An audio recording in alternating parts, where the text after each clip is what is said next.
Have you ever tried to force yourself to do something using sheer willpower, only to fail spectacularly a few days later? You're not alone. We're often told that willpower is the key to success, whether it's eating healthier, exercising more, or finally starting that big project. But what if I told you that relying on willpower is actually setting yourself up for failure? What if there's a much smarter, more effective way to achieve your goals?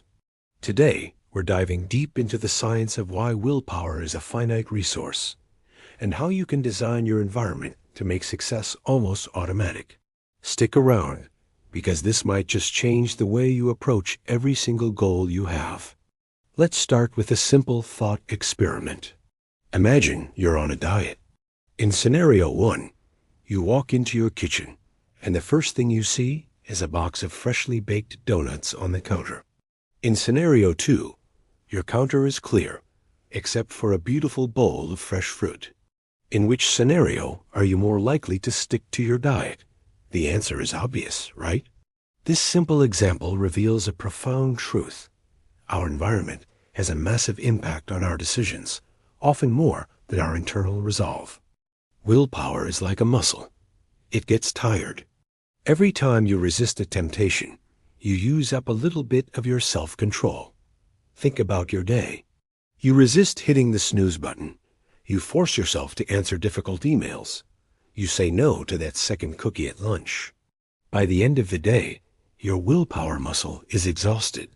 This is what psychologists call ego depletion. When your willpower is drained, you're far more likely to give in to impulses and make choices that go against your long-term goals.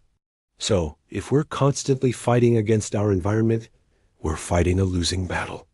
The secret isn't stronger willpower. It's a smarter environment. So, how do we do it? How do we become the architects of our own success? The key is to design what I call a mental environment. This isn't just about your physical space. It's about structuring your life to make your desired behaviors the easiest possible option. It's about removing friction for good habits and adding friction for bad ones.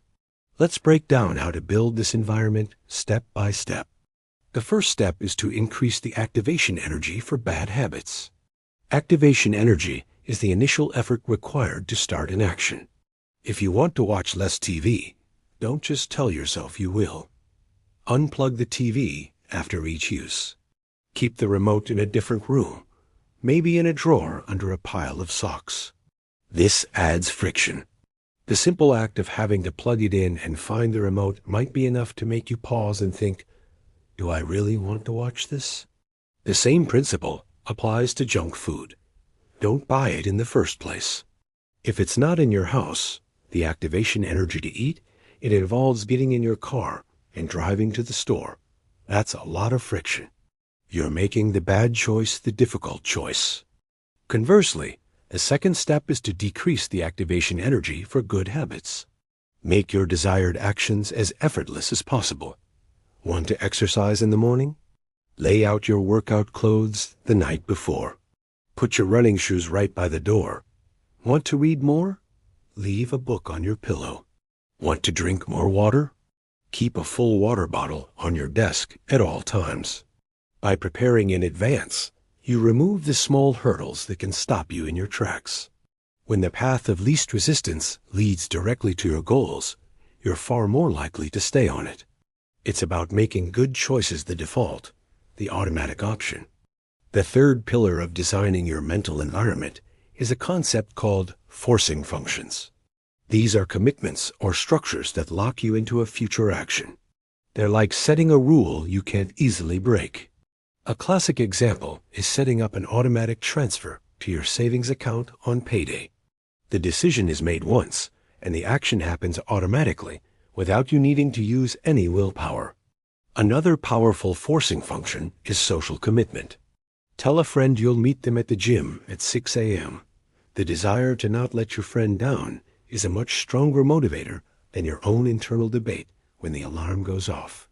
You can also use technology. Use apps that block distracting websites during your work hours.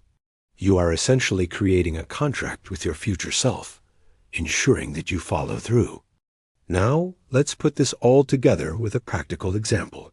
Let's say your goal is to write a book. Relying on willpower alone means every single day you have to convince yourself to sit down and write. It's a daily battle. But what if you designed your environment? First, increase friction for distractions. Install a website blocker for social media from 8 a.m. to 10 a.m., your dedicated writing time. Put your phone in another room. Second, decrease friction for writing. The night before, open the document you're working on.